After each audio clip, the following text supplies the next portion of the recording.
చాలా మందికి బల్లారాధన అనే విలువ తెలియదు.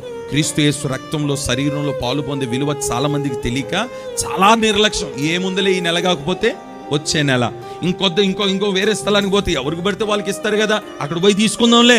బల్ల ఎక్కడ పడితే అక్కడ తీసుకునేది కాదు. ఆయన రక్తం ఎలా పడితే అలా తీసుకునేది కాదు. శుద్ధీకరణ లేకుండా తీసుకునేది కాదు. మోకాల మీద ఉండకుండా మనం ఏదో కూర్చొని ఏదో భోజనాల దగ్గర కూర్చొని తీసుకునేది కాదు. దానికి ఒక మర్యాద, ఒక విలువ ఉంది.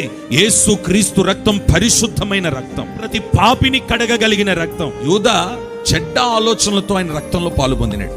ఏమైనాడు? ఉరి తీసుకున్నాడా? యేసు క్రీస్తు రక్తం ఒకని పరిశుద్ధునిగా మార్చగలిగినది, ఒకని ఉగ్రత నుండి తప్పించగలిగినది.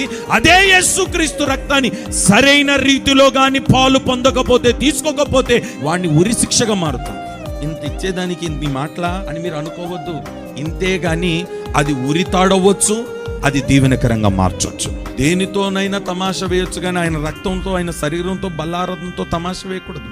చాలా జాగ్రత్తగా ఉండాలి ఈ విషయంలో. మంచి మనస్సాక్షితో, మంచి హృదయముతో, యథార్థమైన హృదయముతో ఆయన రక్తములో పాలు పొందితే ఆయన రక్తం మనల్ని నీతిమంతులుగా మారుస్తుంది.